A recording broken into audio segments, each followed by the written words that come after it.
Matt. Hi. Matt Salina. You're the newest member of the group. I am. Yeah. You were just announced in January, and you started singing last fall with them.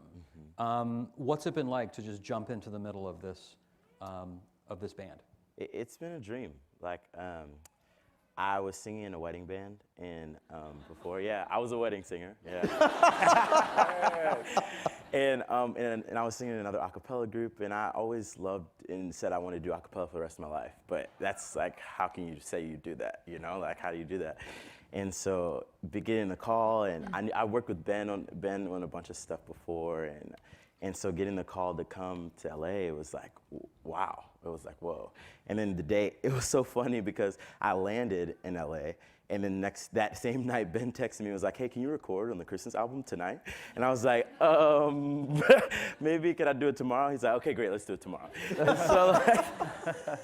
And so I recorded as soon as the next morning, and then 2 days later recorded on the Jennifer Hudson track. This doesn't happen. You move to LA, and this doesn't happen. So it's been a dream, and they've been so overly supportive. It really is a family that you walk into. And so I walked in, and I immediately felt like family, and it was good. So it was easy, yeah. Was it at all hard for the group to kind of find a new chemistry with the new member? Actually, it wasn't really that hard. Yeah. Matt's really great and really sweet, and he just fit in. We were excited to have him, and it's just been amazing. Yeah. I just remember our first rehearsal at my house, too. Yeah. He came in and he knew every single song perfectly. Oh my God. And we would sing through and we were like, cool, next song. Yeah, we were like, yeah, that was great. And imagine me, I'm expecting we did the first song, we were done, and they were like, cool. I was like, wait, that's it? No. I was like, I'm doing something right. Check and check. Yeah. No, Matt said that he had this playlist of all of the songs that we ever had, and he said he just continuously listens to that playlist every single day. Yeah. That is so. I wish I was a testament to who this guy is, man. Yeah, it was every Pentatonics. It was called Pentatonic Shed Playlist. And as soon as I got the call to I was like, I gotta learn all this music. So I put every song, every live performance, every live arrangement in one playlist and just listened to it nonstop. So my roommates hated the only Pentatonics. But they no longer like Pentatonics, but yeah, right. It was funny. Yeah, we lost a couple fans. Okay. But it worked out. So, yeah.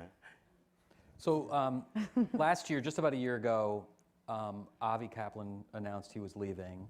A really sweet video that you guys made announcing that. In the video, he talked about the difficulty of keeping up with the pace, the working pace of Pentatonics. Can you talk about that? What does it take? What do you have to do in a day or a week or a month to be Pentatonics? I mean, you just have to always be on. I feel like we're always planning the next album, the next tour, the next anything, and it just feels like nonstop. And there's always a point where you're like, oh wow, we have 3 months of work left in touring, and even if you're burnt out, you're like, well, the whole group's depending on me. I have to push forward, and that can be really mentally taxing. Yeah. It's a lot of days away from home too, and I think that's something he really struggled with as well because he's very close with his family and friends, and we were gone most of the year for a while now, for a couple years. Well, and for the first 5 years too, it's tour was so important to us because we have to continue grinding because that's how we were making money, that's how we were getting out there and getting our name out there, and so it was really, really important. So even during the breaks, you'd get an email sometime on tour being like, do you want to do this one show during your 1 week break? And we were like, okay, yeah, but then 3 other things would come up, so then that 1 week off would no longer be a week off. And Right, yeah.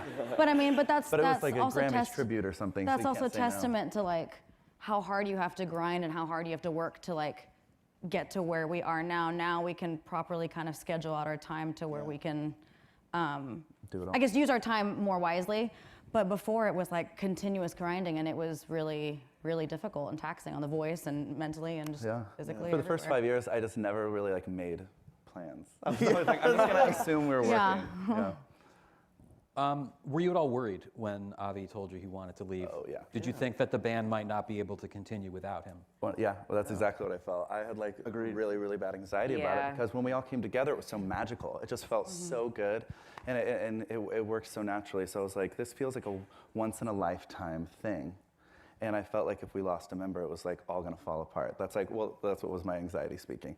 But, and that's why we were like really, really anxious going into this. But then Matt came along and we felt a lot better, yeah. Exactly. And when we had auditions, there was a few basses that were really holding their own. It was awesome. But yeah, it was scary. Package. Matt got it. He's booked. Team Matt.